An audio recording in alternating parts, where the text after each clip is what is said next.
देखिए आप 9 अप्रैल 2022 को हमारे राज्य में त्रिस्तरीय पंचायत निर्वाचन को लेकर घोषणा कर दी गई है और तभी से हमारे यहाँ आदर्श आचार संहिता भी लागू हो गई है। हजारीबाग जिले में ये चुनाव 3 चरणों में होने हैं, प्रथम चरण में, तृतीय चरण में और चतुर्थ चरण में। इन 3 चरणों के जो डिटेल्स हैं उसके बारे में जैसे कि प्रथम चरण है, प्रथम चरण का मतदान हमारे यहाँ 14 मई 2022। नमस्कार, आप देख रहे हैं न्यूज पॉइंट झारखंड। त्रिस्तरीय पंचायत चुनाव 2022 को लेकर आज हजारीबाग समाहरणालय के सभा कक्ष में उपायुक्त सह जिला निर्वाचन पदाधिकारी नैन्सी सहाय ने प्रेस कॉन्फ्रेंस कर चुनाव से जुड़ी संपूर्ण जानकारी दी। उन्होंने बताया कि झारखंड राज्य अंतर्गत त्रिस्तरीय पंचायत निकायों के ग्राम पंचायत सदस्य, मुखिया पंचायत समिति सदस्य एवं जिला परिषद सदस्य पद के लिए निर्वाचन हेतु कुल 3 चरणों में, जिसमें मुख्य रूप से 14 मई, 24 मई और 27 मई 2022 में चुनाव होंगे।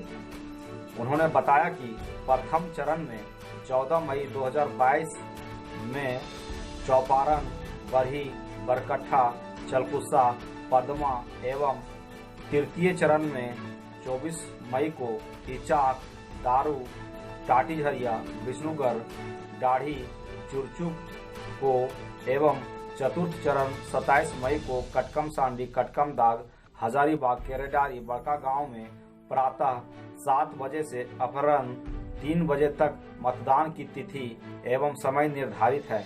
वहीं मतगणना की बात करें तो प्रथम चरण का मतगणना 17 मई, तृतीय चरण का 31 मई एवं चतुर्थ चरण का 31 मई 2022 को मतगणना किया जाएगा।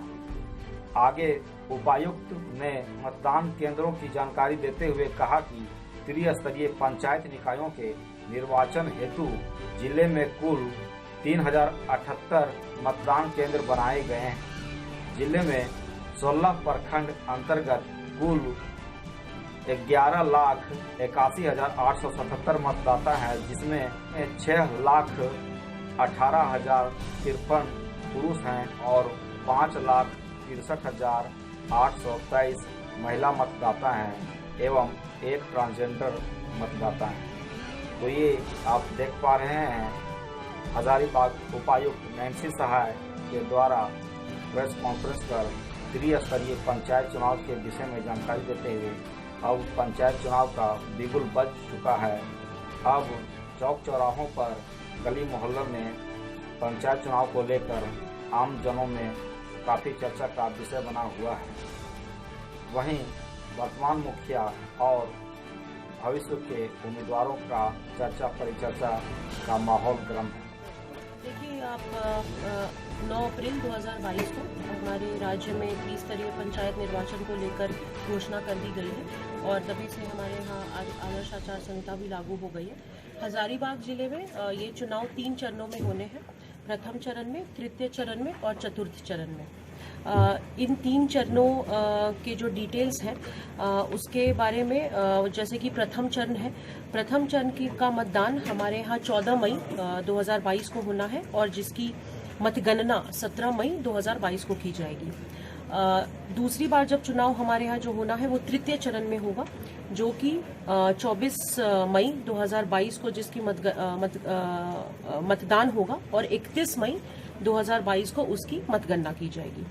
चतुर्थ चरण जो है वो उसका जो मतदान है वो 27 मई 2022 को होना है और उसकी भी मतगणना 31 मई 2022 को की जाएगी।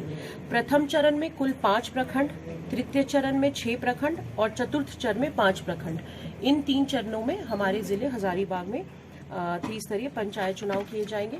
हमारे यहाँ कुल मतदान केंद्र की संख्या 3078 है, 3078 और कुल मतदाताओं की संख्या 11,81,877 है।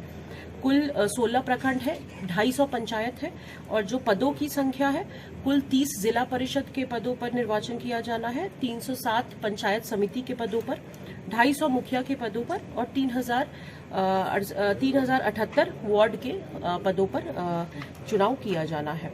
आदर्श आचार संहिता लागू है और हम लोग जिस तरह हर चुनाव में जो भी उसकी गाइडलाइंस होते हैं सरकारी विभागों के लिए या फिर उम्मीदवारों के लिए जुलूस से संबंधित अन्य गतिविधियों से संबंधित उन सभी का डिटेल्ड डायरेक्शन और गाइडलाइन हमें प्राप्त है, वो हम अपने अभ्यर्थियों अपने उम्मीदवारों के साथ भी हम लोग शेयर करेंगे ताकि वो इस संहिता के दायरे में रहकर जो भी काम करना है, प्रचार प्रसार करना है।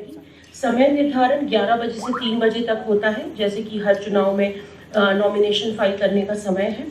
अंतिम तारीख नाम निर्देश 2022 होगी, उसका समय भी सुबह 11 बजे से दोपहर के 3 बजे तक। स्क्रूटिनी यानी कि नाम निर्देशन पत्रों की 25 अप्रैल को और उसका समय भी है 11 बजे से 3 बजे तक। नॉमिनेशन विड्रॉ पंचायत चुनाव की घोषणा ऑलरेडी 9 तारीख को हो चुकी है और हम लोगों ने भी अपनी तैयारियां पूर्व से ही करना प्रारंभ कर दिया था। सबसे पहले बात हम लोग संवेदनशीलता की करते हैं। पूरे जिला में 3078 कुल बूथ रहेंगे, इसमें 430 बूथ सामान्य कैटेगरी के रहेंगे, 1559 संवेदनशील कैटेगरी के रहेंगे और 1089 अति संवेदनशील कैटेगरी के रहेंगे। इस प्रकार से 3078 कुल बूथ पंचायतों के रहेंगे और यहाँ हम लोग को चुनाव संपन्न कराना है। इन सभी बूथों पर चुनाव संपन्न कराने के लिए 3 चरणों के लिए हमें कुल मिलाकर करीब 10,500 फोर्स की आवश्यकता पड़ेगी। इसके अलावा हम लोग को करीब 850 पदाधिकारियों की भी आवश्यकता पड़ेगी। इसमें जैसे कि आप जानते हैं कि बाहर से सीपीएमएफ का या अन्य बलों का मोबिलाइजेशन नहीं होता है, तो हमें ये इंटरनल मोबिलाइजेशन चाहे विद इन द डिस्ट्रिक्ट हो या विद इन द स्टेट हो, फोर्सेस का मोबिलाइजेशन करना पड़ेगा। साथ ही एक और चीज़ मैं बताऊंगा कि जो शैडो एरिया है, जहाँ पे मोबाइल कनेक्टिविटी नहीं हो पाती है, जहाँ से हम संपर्क फ़ोन से या मोबाइल से नहीं कर पाते, ऐसे 2019 में 31 एरिया चिन्हित किए गए थे। अभी चूँकि 3 वर्षों के बाद हम लोग वहाँ चुनाव कराने जा रहे हैं, तो इस संख्या में निश्चित रूप से कमी आई होगी और जहाँ जहाँ अभी भी शैडो एरिया है वहाँ पे हम सैटेलाइट फ़ोन्स का या WLL का इस्तेमाल करते हैं ताकि चुनाव कार्य के दौरान वहाँ किसी तरह की कोई बाधा उत्पन्न नहीं हो और कम्युनिकेशन निरंतर